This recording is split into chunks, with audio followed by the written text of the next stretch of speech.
जय माता दी। राधे राधे। आइए सुनते हैं गुप्त नवरात्रि के छठे दिन छठवीं महाविद्या त्रिपुर भैरवी की यह कथा। त्रिपुर भैरवी माता 10 महाविद्याओं में से छठी महाविद्या है, जो सौम्य कोटि की देवी मानी जाती हैं। आइए जानते हैं कि कौन है भैरवी, क्यों और कैसे की जाती है माता की पूजा। माता भैरवी को कालिका ही स्वरूप माना जाता है। इन्हें ही त्रिपुर भैरवी भी कहा जाता है।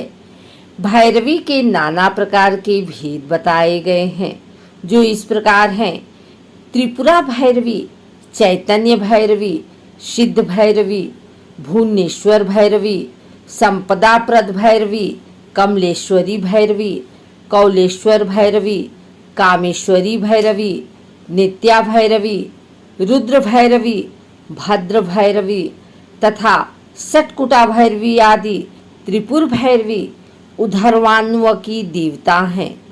इन्हें ही माँ त्रिपुर सुंदरी को महात्रिपुर सुंदरी, लीलामती, ललितांबिका, लीलेशी, षोडशी, ललिता, लीलावती, लीलेश्वरी, ललिता गौरी और राज राजेश्वरी भी कहा जाता है।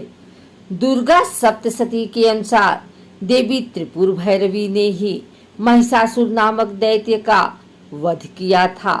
कहते हैं कि देवी त्रिपुर भैरवी का संबंध महादेव के उग्र स्वरूप काल भैरव से है।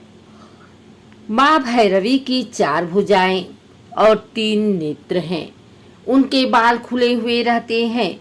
वे लाल वस्त्र पहने हुए माँ मुंडमाला धारण करती हैं।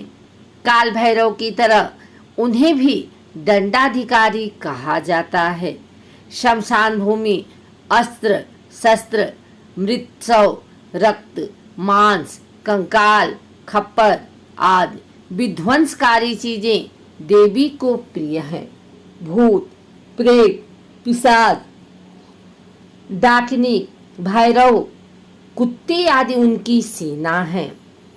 त्रिपुर भैरवी की उपासना से सभी बंधन दूर हो जाते हैं। यह बंदी छोड़ माता है। इन्हें षोडशी भी कहा जाता है। षोडशी को श्री विद्या भी माना जाता है। यह साधक को युक्ति और मुक्ति दोनों ही प्रदान करती हैं। इनकी साधना से षोडश कला निपुण संतान की प्राप्ति होती है। जल, थल और नभ में उसका वर्चस्व कायम होता है। आजीविका और व्यापार में इतनी वृद्धि होती है कि व्यक्ति संसार भर में धन श्रेष्ठ यानी सर्वाधिक धनी बनकर सुख भोग करता है। जीवन में काम, सौभाग्य और शारीरिक सुख के साथ आरोग्य सिद्धि के लिए इस देवी की आराधना की जाती है। इनकी साधना से धन संपदा की प्राप्ति होती है। मनवांछित वर या कन्या से विवाह होता है। षोडशी का भक्त कभी भी दुखी नहीं रहता है। माता की सामान्य पूजा दिन में अभिजीत या किसी शुभ मुहूर्त में होती है और माता की तांत्रिक पूजा या साधना निशिता काल में होती है। सबसे पहले चौकी पर माता की प्रतिमा या तस्वीर स्थापित करें। इसके बाद गंगा जल या गोमूत्र से शुद्धिकरण करें। चौकी पर चांदी, तांबे या मिट्टी के घड़े में जल भरकर उस पर कलश रखें। उसी चौकी पर श्री गणेश, वरुण, नवग्रह, षोडश मातृका, सप्तघृत मातृका की स्थापना भी करें।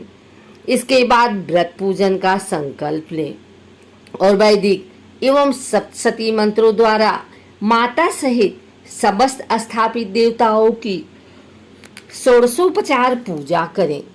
इसमें आवाहन, आसन, पाद्य, अर्घ, आचमन, स्नान, वस्त्र, सौभाग्य, सूत्र, चंदन, रोली, हल्दी, सिंदूर, दुर्वा, बिल्वपत्र, आभूषण, पुष्पहार, सुगंधित द्रव्य, धूप दीप, नैवेद्य, फल पान, दक्षिणा आरती, प्रदक्षिणा, मंत्र, पुष्पांजलि आदि करें। तत्पश्चात प्रसाद वितरण कर पूजन संपन्न करें।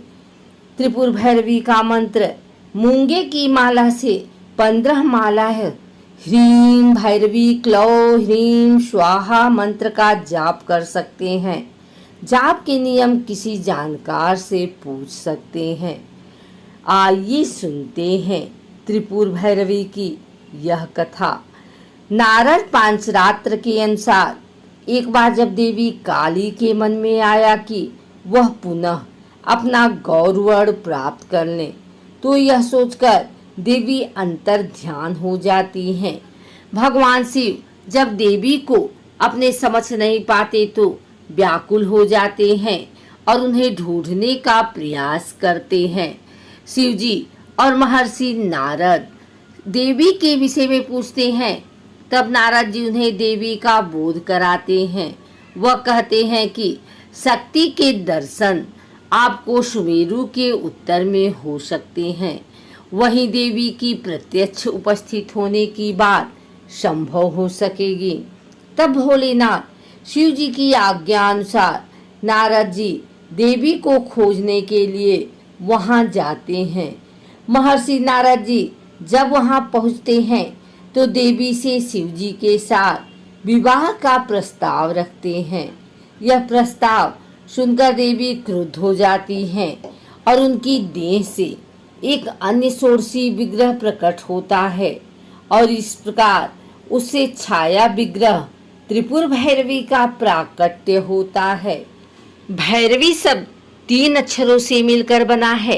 पहला शब्द है भय या भराना, जिसका अर्थ है रक्षण। दूसरा रा या रमण, जिसका अर्थ है रचा गया। और तीसरा शब्द है व या वामन, जो कि मुक्ति से संबंधित है। भैरवी नाम एक ऐसी देवी को संदर्भित करता है जो डरावनी अवतार हैं या जो अपने विरोधियों के दिलों में डर पैदा करती हैं। वह देवी दुर्गा की 5वीं अवतार हैं, जिन्हें जीवन में किसी की आकांक्षाओं का अवतार भी माना जाता है। वह अपने कामुक इच्छाओं पर काबू पाने और ऐसा करने से आध्यात्मिक ज्ञान के मार्ग पर आगे बढ़ने का प्रतीक है। विभिन्न वैदिक ग्रंथों के उल्लेख है कि वह 4 हाथों वाली देवी हैं जो कमल पर बैठती हैं। एक हाथ में पुस्तक, दूसरे हाथ में माला और अन्य 2 हाथों में क्रमशः अभय मुद्रा और वरद मुद्रा है। वह लाल वस्त्र पहनती हैं और उनके गले में कटे सिर की माला होती है। उनकी 3 दिव्य आँखें हैं और उनके सिर पर एक अर्धचंद्र है। देवी महात्म्य में यह भी उल्लेख किया गया है कि भैरवी एक अन्य रूप में एक तलवार और एक प्याला लेकर प्रकट होती हैं, जिसमें 2 हाथों में रक्त होता है और अन्य 2 हाथ उभय और बरम मुद्रा में होते हैं।